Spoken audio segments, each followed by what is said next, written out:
Foundation.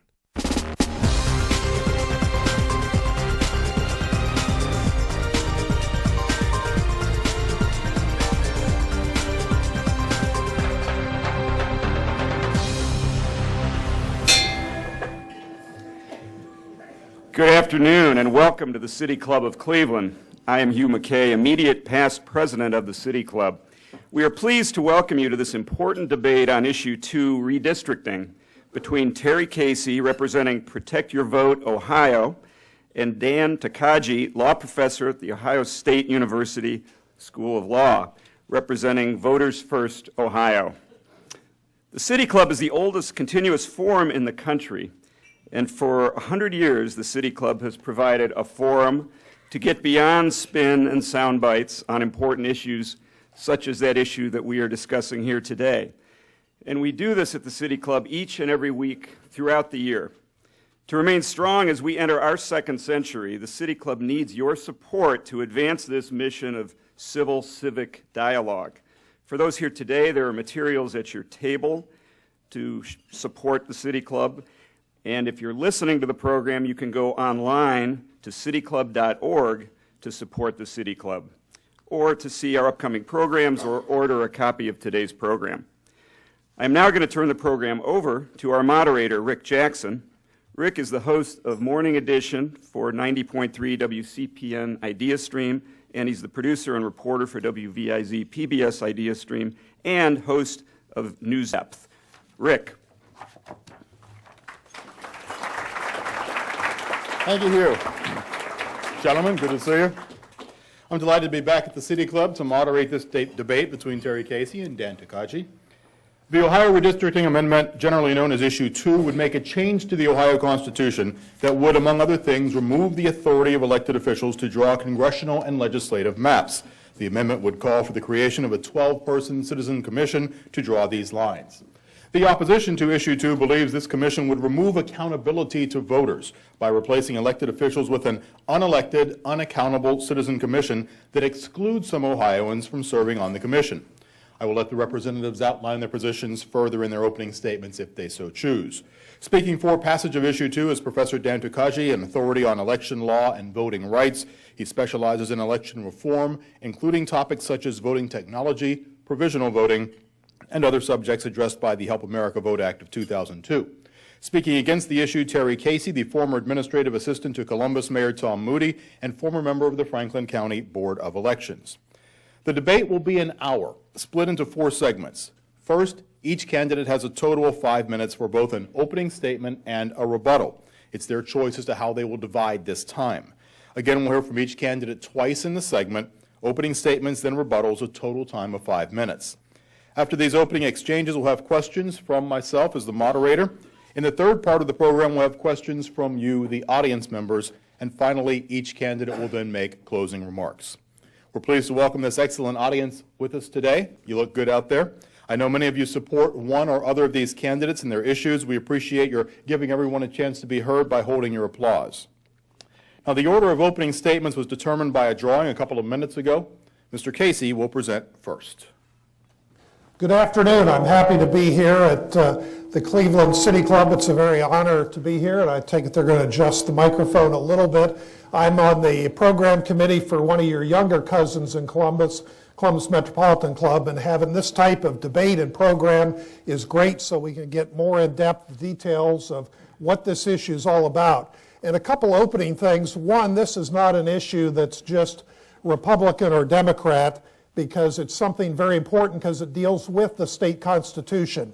A lot of people don't realize that if this would pass, it's there, not just forever, but actually beyond ever. And if you want to change it, anyone finds problems with it, it's not something that the Ohio House of Representatives, even by a 99-0 vote, unanimous, bipartisan, can change, tweak, fine-tune, or adjust. We've got it forever, and if you ever want to fix it, correct it, it's something that would take many millions of dollars, very complicated to fix and correct. This is something that there is a lot of people have looked at this, and people that I respect a lot, and I'm going to ask Dan, and I hope that you'll respond in the time you've got, just 3 things, kind of questions I want to raise.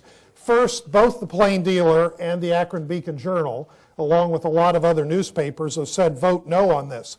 Both the newspapers in Akron and Cleveland are hardly Republican newspapers. They're very bipartisan. In fact, both endorsed Obama for re-election, a lot of other Democrats, and both of them said loudly no, and I'm happy to read more and more of the details of the reasons why they said no.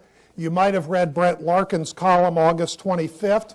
This was his words, not my words. He called this issue a partisan con job. And just one quote that he mentioned, because it makes something very important in terms of why these people were against it. But he said, the Ohio Court of Appeals Judges Association is appalled at this idea. So is the respected Ohio State Bar Association, a group, in his words, that will never be confused with being a puppet for Republican causes. Finally, the third question I would like Dan to address is about the minority communities in Ohio. My understanding is that the respected Call-in Post, also I think the Black Elected Democrat Officials Association, have both come out recently, I believe this week, and said vote no. But one of the important issues in this is that there's nothing that guarantees that minority districts will be respected and guaranteed against any illegal diluting of their voting strength. And as an example, in January in Ohio, it looks like, based on the results, there's going to be 2 of the 16 congressional districts held by African Americans.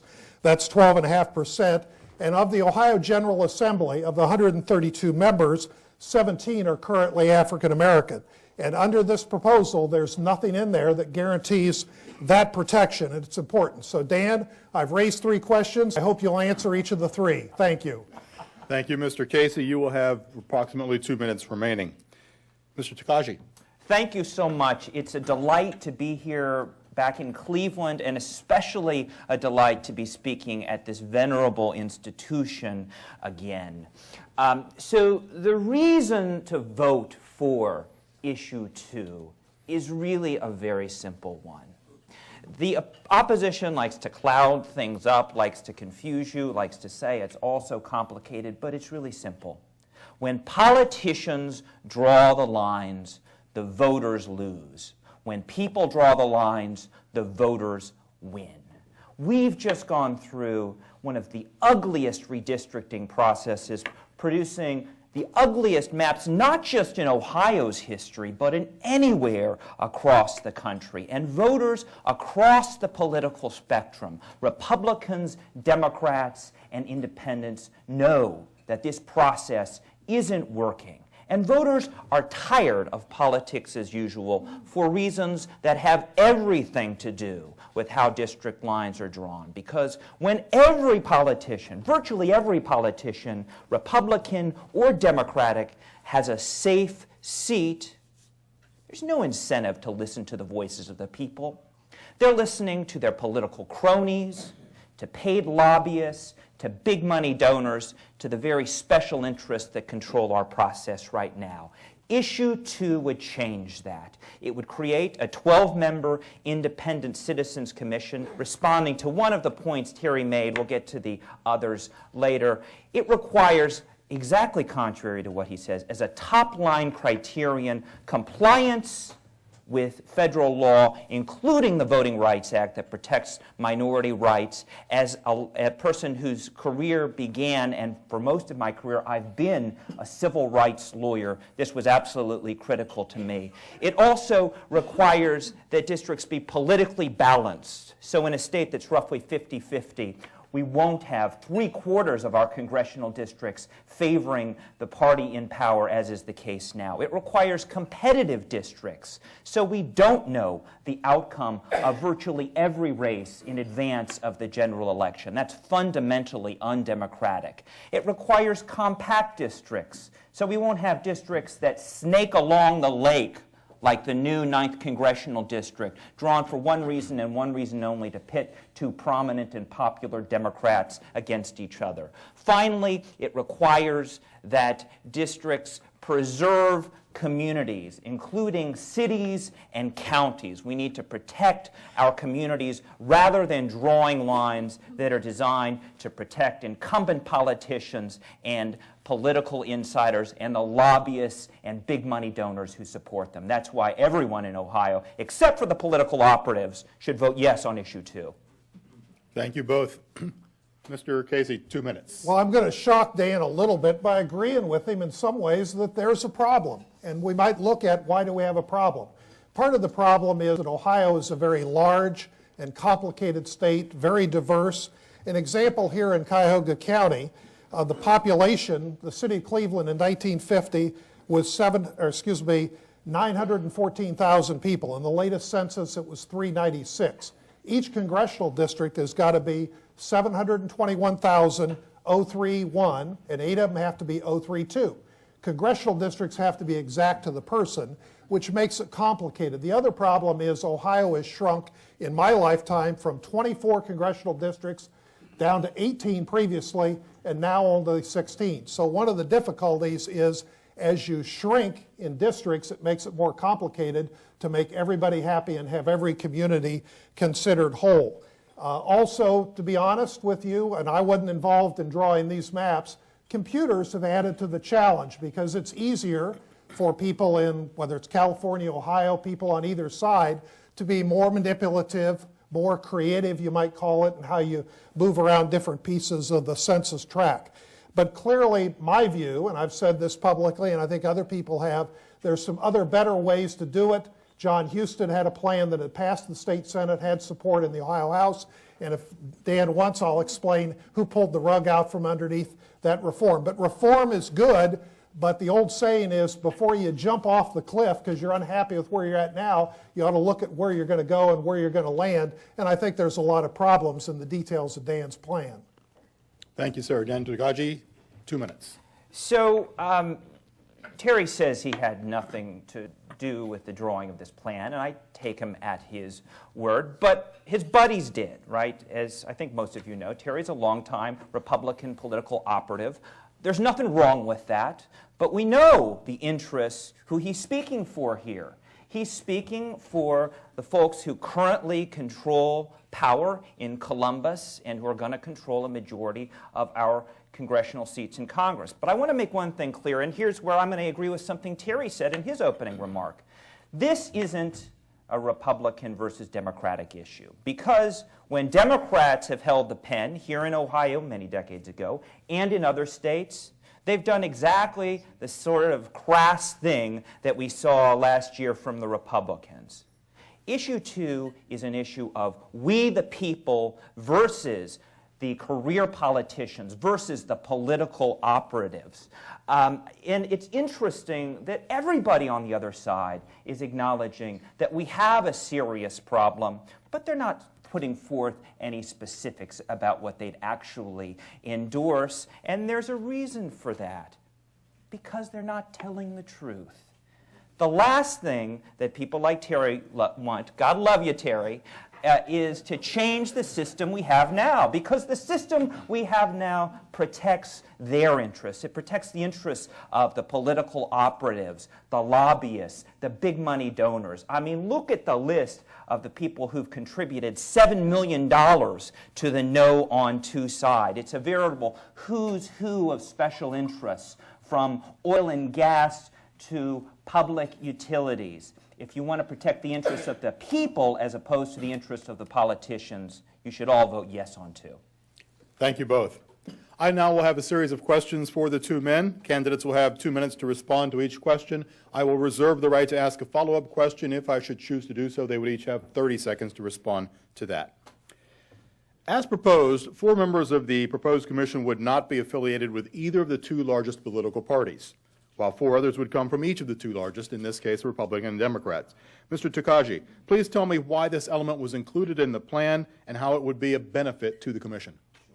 In choosing the commission and in prescribing the means by which the commissioners would be chosen, we had one objective in mind and one objective only. And by we, I mean the League of Women Voters, Common Cause, Ohio Citizen Action, and the other nonpartisan good government groups, along with myself, that wrote this initiative.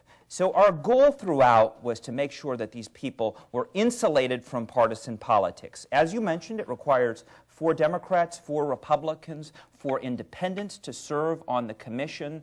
These 12 people would be chosen from a pool that is selected based on their capacity for impartiality, and the ultimate 12 commissioners would be chosen in a way that is designed to ensure that, at least with respect to some of them, they reflect the diversity of this state. But we wanted to be very certain in our method of choosing commissioners that we don't wind up with any foxes in the hen house.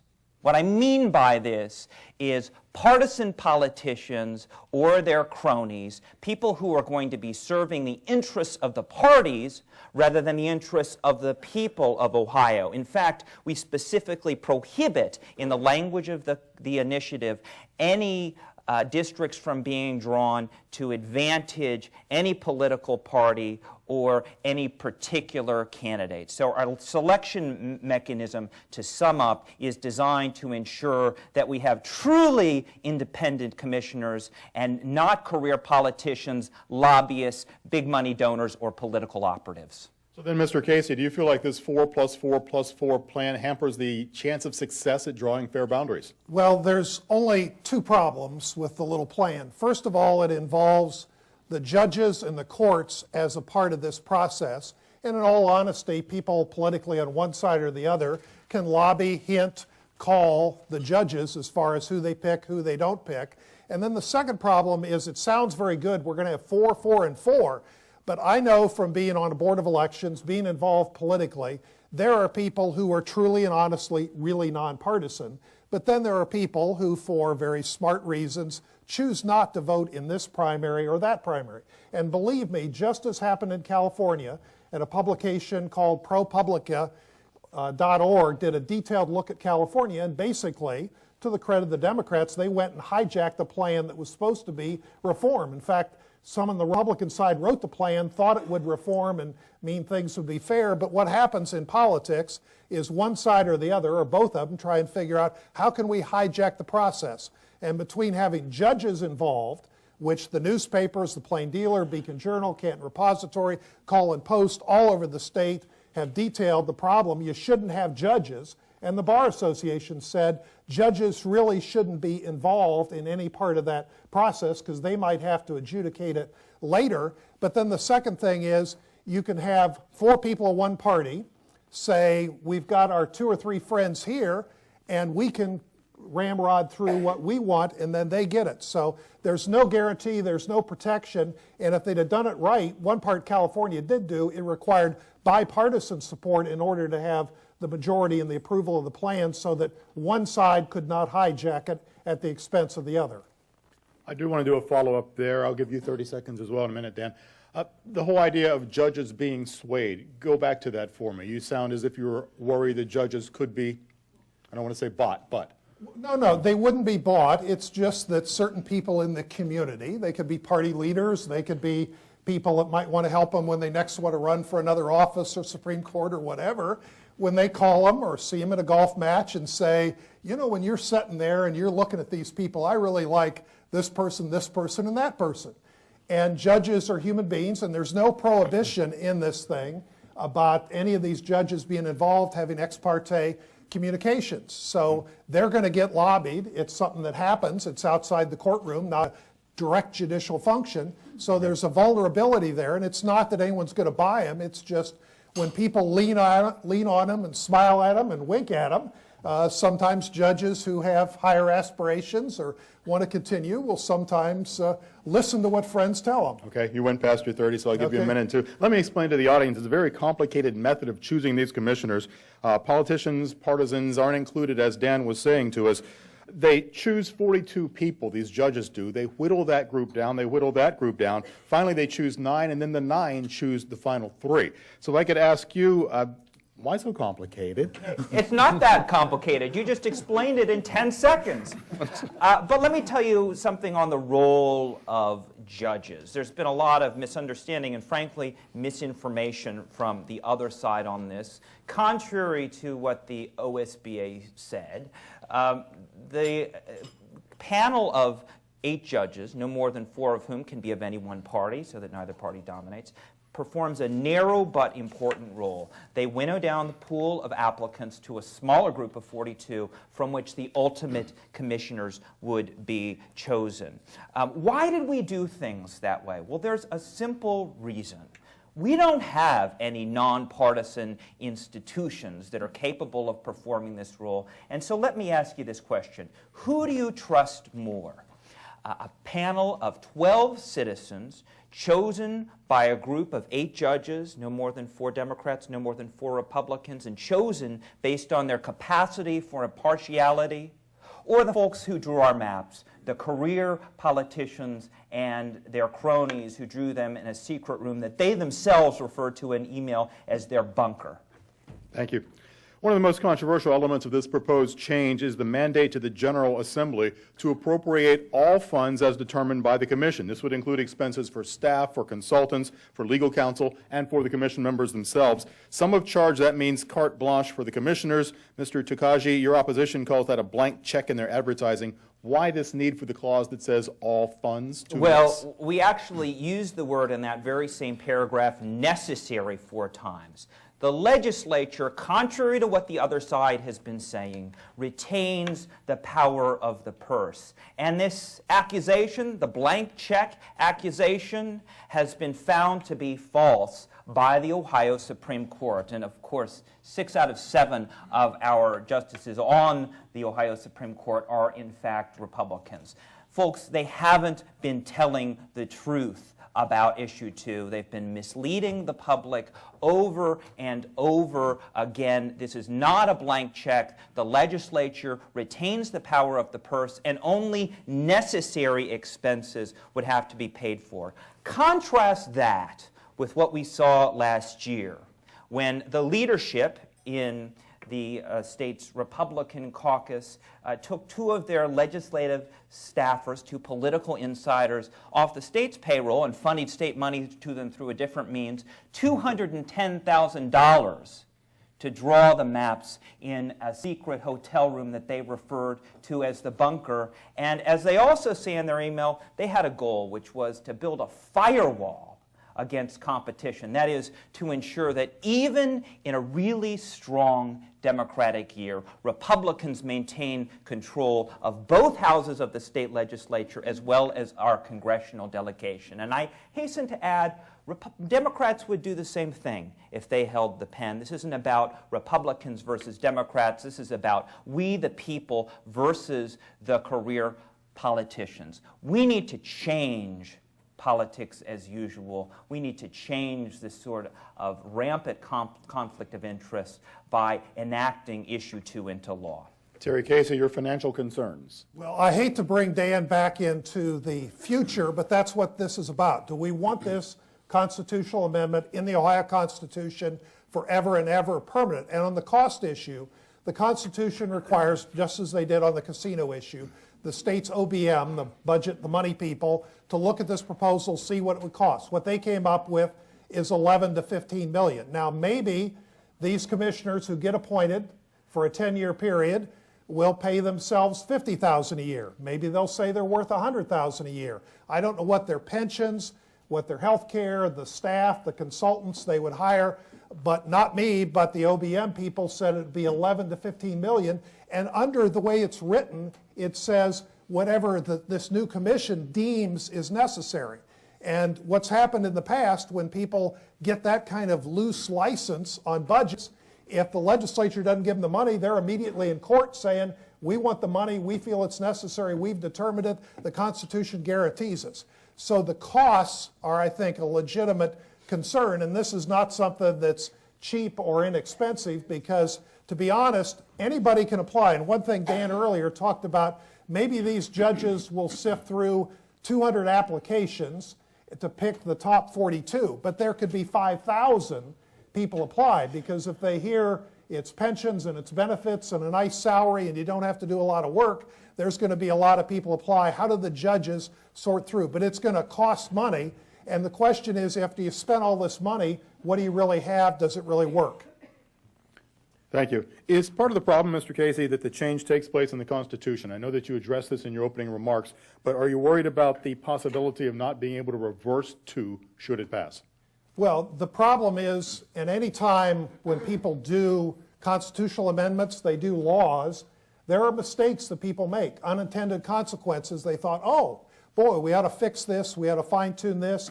You know, they told us it was going to be all about compactness and communities and this and that, and then people see, wait a minute, they took care of this community and they kept this area compact, but my area got screwed. So one of the problems in this proposal, one of the problems with anytime you're going to do redistricting, and I've been involved, not this time, but previously, what happens in Ohio, if you're doing 99 Ohio House districts, under the current Constitution, any county that's plus or minus 10% of the 116,000 average, that county's kept whole. Like Wayne County, where Worcester is at, Columbiana County, Allen County. Well, that's good. That's community. It's kept compact. But they would narrow those margins. But what happens is the first 5 or 10 or 15 districts, if you and I sat down and decide we're going to do it, we're really going to do it fair, those first 10 or 15, 20, maybe 30 districts would be pretty good. But then you start getting to the 57th district, the 86th district, and then pretty soon you got these little pieces of Ohio left over. And I remember in 1981 when Jim Tilling, who did it, I was working on the Franklin County portion, which was going to be, I believe, 8 whole districts. And he had the whole rest of the state done, and he had half of Pickaway County, which is south of Franklin County, and he had nowhere to put it, nowhere to attach it, nowhere to make it work. So it kind of got grafted on to Franklin County, and it all reasonably worked out. But drawing a map in Ohio is more complicated than what you'd think. And again, if you or I sat down and you told me, I really love my neighborhood and my area, and there's 30,000 people there, and I want the suburbs and the communities put together, you can draw it pretty well. But to do the whole state is a lot more complicated and challenging than what Dan might appreciate. Thank you, sir. So, Dan, why then do we need this structural change in the Constitution? And also toss in there, why now? Yeah. Well, let me answer the second question first. Why now? Because we've just seen the most egregious example of redistricting and about the ugliest map that we've seen in Ohio history. This is the perfect time. You know, what Terry just said is actually mostly an argument for why we need Issue 2. The constitutional provisions that we have now don't work very well. The Ohio Supreme Court has acknowledged that some of them are frankly in conflict with others. And as Terry well knows, you can't change the redistricting process without amending the Constitution. It is the only way to do it. This is just a phony argument. If I could just briefly respond on the money part. Governor Kasich and his budget director have come up with this outrageous estimate of what this would cost. This is just the latest in a long string of whoppers from the other side. Look, when we had a competition, the League of Women Voters, Common Cause, and other groups, inviting ordinary citizens to draw their own plans, we were able to do it for a small fraction of the cost, around 1/100th of what their outrageous estimate is. Don't be fooled. This is just a trick, another one of their misstatements, or to put it more bluntly, lies that is designed to defeat Issue 2. And moreover, in this competition, guess what? We had 53 submissions from people drawing their own maps, and we rated them on exactly the 4 criteria that Issue 2 would require. Every one of the citizen-drawn plans did better than the plan that the career politicians in Columbus drew. And the winning plan was actually drawn by, guess what, a state legislator in Indiana. We can do better, and that's why we need to enact Issue 2 right now. Thank you. He is within his right to go back and answer another question in his time. So, Dan Tokaji, what happens on your side November 7th should you lose? Is there another effort to be had? We're going to win. First of all, we are not going to lose. But if the unthinkable happens, we're not going to give up. And we're going to take people like Terry at their word. Look, I got to be honest, Terry, I really like you personally, but I don't think you're being honest when you say that, oh, we really care about reforming the system because your buddies benefit from this system. Nevertheless, I'm going to actually assume that you're being honest if we lose on November 7th. And we're going to do everything we can to enact some kind of reform. If voters don't like this one, okay, but everybody, I've done many of these debates with Terry and others, everybody acknowledges that the system that we have now is terrible. Everybody acknowledges that this map is an abomination on democracy. We need to change the system one way or another, and we're going to do that, and I hope to, if that happens, I hope that you will not be opposing future efforts. You've been remarkably unspecific about what exactly sort of reform you'd like. I've told you the reason why I think that is, but win or lose on November 6th, the fight for a fair democracy is going to go on. Thank you. And the last part of this segment goes to Mr. Casey. He gets a response. Yeah, he gets a response, okay, right. And the question I would pose to you is what happens on November 7th should you defeat the measure? Have you learned things here that could maybe ask us for a shift that doesn't involve the Constitution? Well, way before next year after this, the Ohio legislature, in fact, the state Senate, in a bipartisan manner, John Houston had drafted up a plan, and I think there was some involvement with League of Women Voters, NAACP, other groups, and they passed in the state Senate a plan. It was headed to the Ohio House, and it looked like there was support, and then a couple people, I won't name the party, said, no, we think we're maybe going to win governor and state auditor. We don't want to do this reform plan. We want to stick with what we have because maybe we'll win. I mean, that's actually a fact. That's been quoted in some of the editorials around Ohio. I know from talking to people, Keith Faber is going to be the next state Senate president. There's some other state senators, including Frank LaRose from Akron, Tom Sawyer, a Democrat from Akron, who've also been working on a plan that would get more of a long-term solution to ensure a more balanced approach. Now, Bill Batchelder, who's the House Speaker, I think you've spoken to this group before, you know him fairly well, from Medina, he very much wants to do some other alternative plan. He'd prefer to do it through the Constitutional Study Commission that's getting ready to form next year.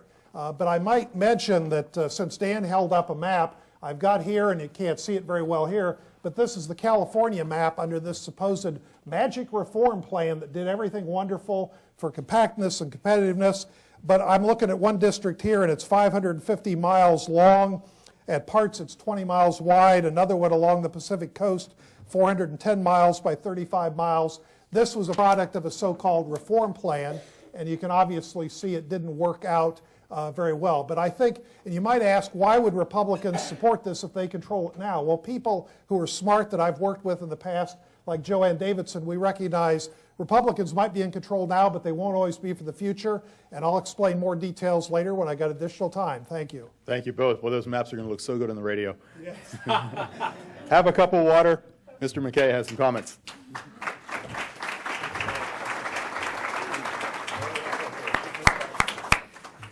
Today we're listening to a City Club debate on Issue 2, redistricting, between Terry Casey, representing Protect Your Vote Ohio, and Dan Tokaji, law professor at the Ohio State University School of Law, representing Voters First Ohio. We will return to our debate in a moment for the traditional City Club question and answer period. We encourage you to go ahead and formulate your questions now, and we appreciate that you make sure your questions are, in fact, questions. We welcome all of you here and those listening to 90.3 WCPN ideastream, WCLV, WTAM, or one of the many radio stations across the country. Our television broadcast partner is WVIZ PBS ideastream. Television broadcasts of the City Club are made possible by Cleveland State University and PNC. Our live webcast is supported by the University of Akron. Closed captioning of the program is made possible by Nordson Corporation. Now, holding the microphones today, we have City Club 100th Anniversary Assistant Director Betsy Wallace and Program Director Carrie Miller. And I will now turn the microphone back over to Rick Jackson for the audience question and answer portion of the debate. Rick? Thank you, Hugh. Carrie is prepared with the first question. Thank you. I believe that we draw the district lines only after each decennial census. So why do we make it a permanent commission? It's going to, if it's only every 10 years, it's going to have to be reconstituted anyway. I'll start with Dan on that question, but I'll allow you both time. So I'm not sure I completely understand the question, but let me try to answer it. So under the United States Constitution, we draw our district lines once every 10 years. And this is something about issue 2 I didn't have a chance to say. You know, they're asserting that this is a permanent commission. The reality is that the commission would be created by October 1st of one year, would be required to complete its work of drawing district lines by October 1st of the following year. This isn't a bureaucracy, contrary to what they've said. It is a citizens commission that, in contrast to career politicians, would do their work and then go home. Concur or debate? Well, we don't know exactly whether they would, once they get to Columbus and the offices and the salaries, whether they would go home. I wish they would have put that in there. But your question is, if this is passed and put in the Constitution, it would have to be done every 10 years just that way. And of course, we'd have to do an extra remake and a restart of the districts that were approved in '01. One point that Dan, because it's a little confusing, there is the State Legislative Act, which creates congressional districts. That's one process. Then the state legislative districts are done by an apportionment board, not the legislature. But one of the things that Dan missed and his people miss is if they didn't like these congressional districts, and there were people that didn't like them, there were people that liked them, they could have gone out and got the signatures and done either a referendum to overturn the act of the legislature creating the districts, or they could have, by initiative, created their own plan, put it on the ballot, had the people say yay or nay. They had the right of the citizens to speak and overturn the current districts. They didn't choose to go that way. Thank you. Next question. Hello. I, in the past, have been a political nothing but very aware, and I am here today because I'm alarmed that I've been disenfranchised. I don't believe in safe seats. I don't think 7129 districts are competitive at all. My question to Mr. Casey is this. I see this, I assume you're a Republican, but maybe you don't have to defend Republican principles, but I'd like you to say, how does the Republican Party jive with their own principles? There's no transparency here. Republicans, in my mind, have always stood for merit, competition, and especially at taxpayer expense. At my dollars, I'm supposed to be funding lack of competition. I don't like my dollars being spent this way. I don't think issue 2 is perfect, but what we have now is so abominable. The question is, I don't see how this is consistent with what I grew up with as Republican principles. Lack of transparency, lack of competition, taxpayer expense, yada. Okay? Good. 1 minute, sir. Okay. Well, you mentioned several factors. One is competitiveness, and I'll use Ohio House districts because there's 99 of them. One of the realities of Ohio, and one of the problems I've got with Dan's proposal, is they got 4 different criterias, and they don't say which one's going to be most important, which one's second, which one's third, which one's fourth. So if you and I sat down and decided we're going to carve up the state, and you tell me I want every one of the 99 districts to be competitive, does that sound like what you want? Okay, well, we can produce the map, and then you're going to say, well, that looks terrible, because in order to be competitive, you've got to go in some areas that are high Democratic, might be more inner city, and draw them out into rural areas. Part of Canton goes into Holmes County, and part of Cleveland goes over here. In order to have 99 districts that are exactly equal on competitiveness, it would be such an abomination, you'd say, this is terrible. I don't want that kind of thing. So one of the problems, because Ohio is so diverse politically, and then you also got the problem, they talk about competitiveness.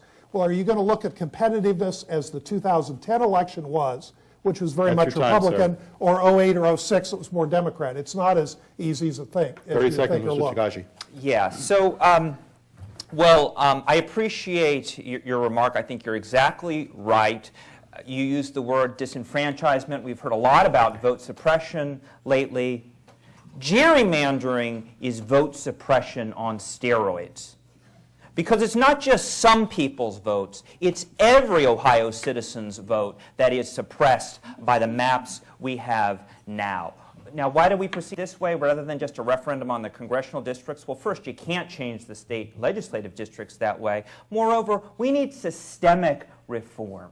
Not just changing the maps we have now, but having a fairer system going forward. Thank you, sir. Next question. Gentlemen, hopefully you'll help me understand one aspect of this. As I understand federal law, based on federal statute and federal case law, there's a requirement to provide for minority districts and safe minority districts, which results in the district where I'm in, where Marcia Fudge is the congresswoman. She's got a big group up in Cleveland, in the inner city, and then a big group in Akron, in the inner city, and this tiny sliver in which I live runs down through Broadview Heights and parts of Cuyahoga County. So that creates a safe district for her, as mandated by federal law, as I understand it. But as I understand, Mr. Tokaji, you said, I think, that there's a prohibition in this constitutional amendment that says there's a prohibition against lines benefiting either party. Clearly, federal law requires this, which benefits Democrats, right? Can you explain that conflict? No, that's not true. Your description of federal law as somebody who teaches election law, I can categorically say is not accurate, but it's understandable how that misunderstanding would arise because oftentimes racial minority voters tend to vote with one party, usually the Democratic Party, occasionally with the Republican Party. But the Voting Rights Act protects the interests of racial minorities. And let me tell you, the plans that we have right now, although there are some majority-minority districts, on the whole, the system that we have now does not do well by racial minority voters. In some instances, it packs them very tightly into districts, wasting a lot of African American votes. In other instances, it simply denies them power altogether by diluting their votes. And if you look at what we've seen over the last legislative session with voter ID bills and other measures at vote suppression being enacted, it's impossible to argue that the system we have now works to the benefit of racial minority voters. Thank you. 30 seconds, sir. On the Congresswoman's district, it's not a very good-looking district, and part of it is the reality. Her previous district, which is also Stephanie Tubbs Jones's district, it both shrunk in population, and then because Ohio went from 18 districts down to 16, basically she needed to add about 190,000 people to her district. And one of the things that Dan and I disagree on, lawyers I talked to are very concerned. Their constitutional amendment says only you have to follow federal statutes. It doesn't say follow all court decisions, all legal opinions. And so part of the reason it's rather awkward is because population shrinkage change, and it was drawn that way in order to make sure there was not an unfair dilution of her district. Again, if I could ask, is that something that, should this measure be defeated, you'd be interested in bringing into law? I think the whole matter is how do you write it to do that? And I'm not a lawyer. I don't know how you write it, but it's certainly something of concern because, Dan, you haven't been in Ohio but 8 or 9 years, but if you know the history of how the Lou Stokes district was originally created, it wasn't because the Democrats. I didn't give you that much latitude. Okay, good. But if there's a way to write it, sure. The difficulty is how to write it in appropriate legal language. Okay. Thank you. Next question. I'll get my tape. This question is to Mr. Casey. You're clearly opposed to issue 2. I'm glad I've made that message clear. Thank you. Question, my about that. And of course, issue 2 would change the method of drawing maps. And you quote the Cleveland Plain Dealer, the Akron Beacon Journal, and one of the columnists. You do not mention the League of Women Voters. The League of Women Voters was one of the first to propose this amendment. And the League of Women Voters has an exemplary history going way back to its founding almost 100 years ago, when it spoke out for the revolutionary idea of giving women the right to vote. And for many years after that, the League of Women Voters has stood for good government. And your question is, sir? How do you account for the fact that the League of Women Voters is firmly in favor of issue number 2? Well, I think knowing a lot of people, including Joan Lawrence, who's a former state representative, former head of the League of Women Voters, I think I worked with her in the 81 proposal. It was unsuccessful. And by the way, I think there's been 3 of these in recent history, and they've all been voted down because the public's been concerned about how it would work. The League of Women Voters, I think, has a sincere interest and desire to bring reform, to do something better.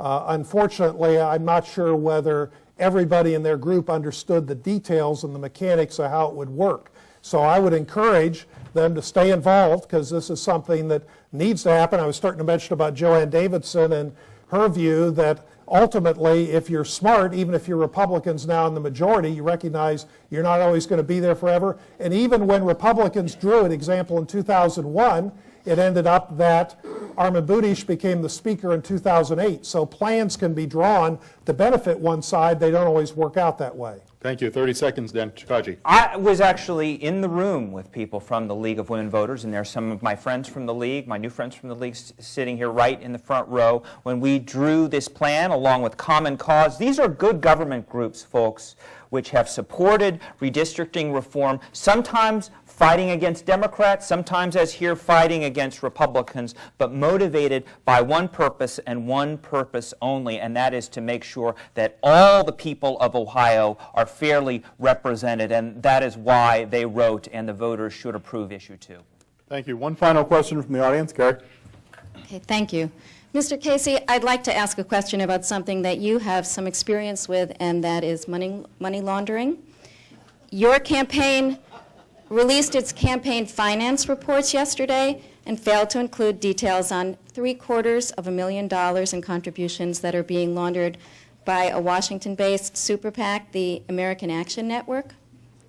Isn't this kind of legal money laundering? And I want to clarify, it's legal, but isn't this kind of legal money laundering another example of the need to fix this broken system now?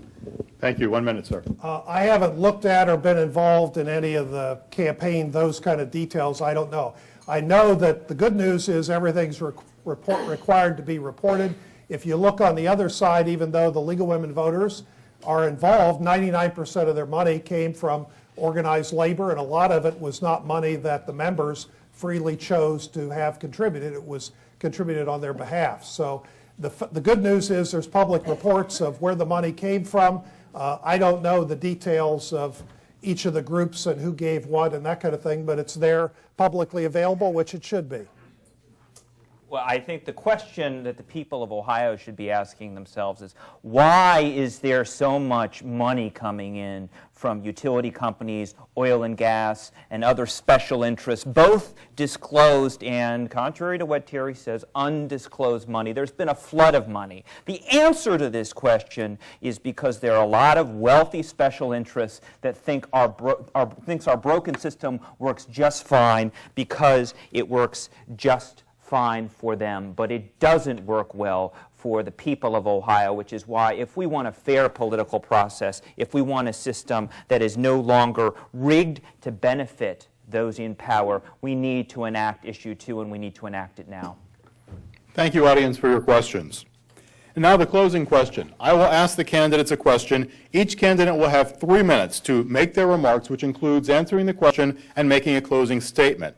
Mr. Casey will go first. Sir, there are concerns that even should this effort pass, it could be tied up in litigation for years, could be found to be unconstitutional. Tell me why it fails to meet that constitutional amendment test. Well, I'll give you one example, and there's numerous issues in here. But one example, some of you might remember there was a constitutional amendment passed in Ohio, I believe it was in 1992, for term limits. It was something that sounded very good. We don't want to keep those career politicians there too long. It included congressional as well as state legislative. The voters passed it and thought, boy, we've got reform. But then there's something called the courts, including the U.S. Supreme Court, that came along and said, wait a minute, a state cannot pass an amendment to, in essence, supersede the U.S. Constitution. If you look at the state or the United States Constitution, and I've got it here, I think it's Section 3, Part 4, it basically says that the state legislature shall determine the method, which I believe includes districts, for how congressional districts will be drawn. So that's the U.S. Constitution says the state legislature shall do it. Now, there's been a couple other states that have passed something similar to this, but as I understand, it's not been litigated, it's not gone through the court. So I would argue just one item on does it cover congressional districts or not. I would argue because of this little detail called the U.S. Constitution, and I think it's actually in Article 1, so it isn't one of those buried way down low. It says the state legislature shall do this.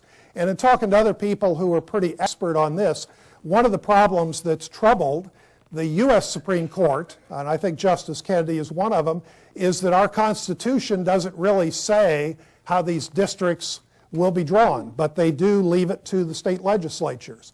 And it's not ideal, it's not perfect, there's ways to fix it, but the key thing is when somebody promises you reform, you want to make sure you're really going to get it.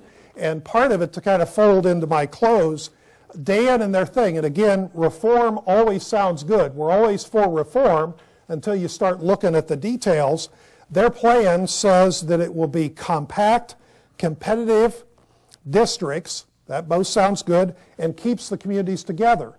The reality is when you've got to start drawing a congressional district with 700 and some thousand people, even if we had all of the city of Cleveland in it, that isn't enough for one district. And then legitimately, Congresswoman Fudge would say, wait a minute, it wouldn't be fair to keep Cleveland whole and have me thrown in with the west side where I might not have appropriate enough chance in terms of winning. So there's a lot of things that they have, and they promise compact districts, competitive communities, and everything like that, but the reality is you can't deliver it. And part of my answer that I didn't get to fully explain, if you're going to do for this for the future, I think you'd be better off to pick which one of those is most important.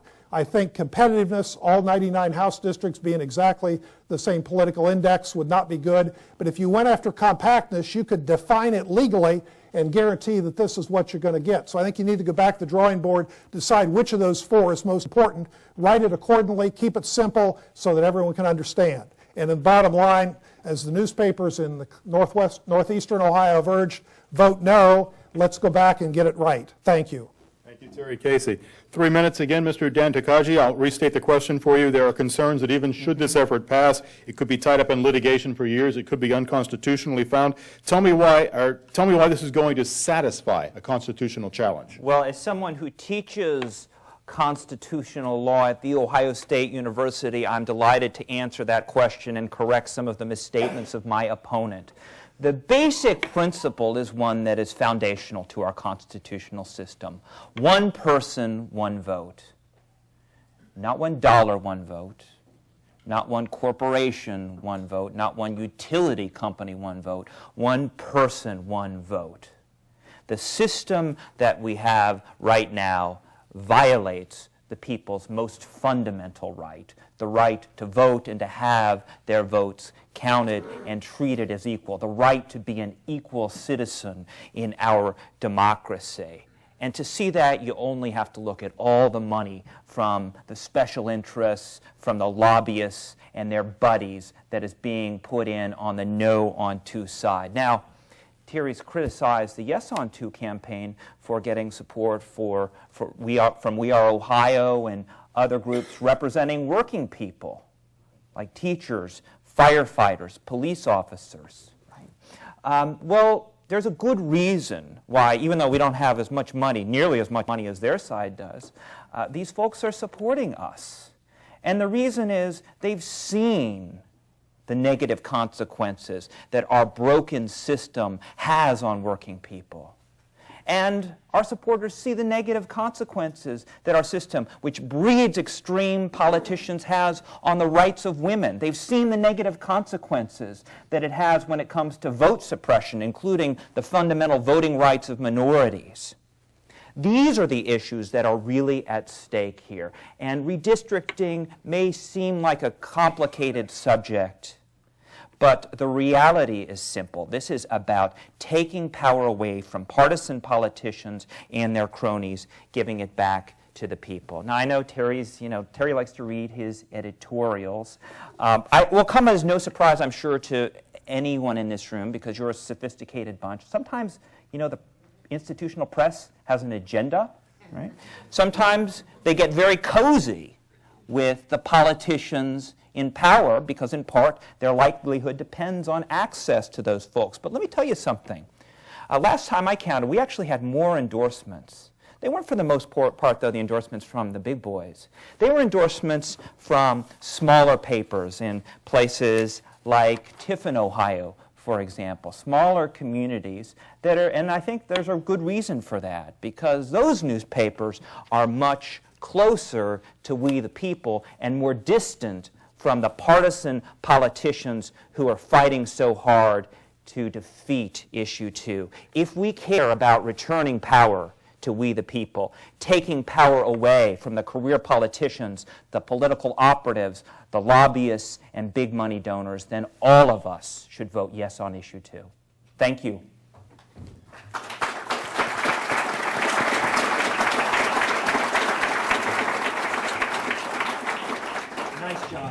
Ladies and gentlemen, that does conclude our debate. Thank you to our representatives from Protect Your Vote Ohio and Voters First Ohio. Thank you to the audience. You were great today. Remember, if you have not voted, Election Day is Tuesday, November 6th. And thank you, Rick Jackson. This forum is now adjourned.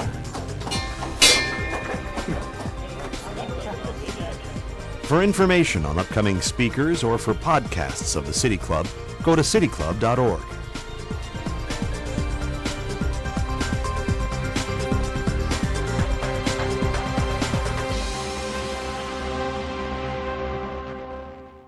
PNC is proud to support the presentation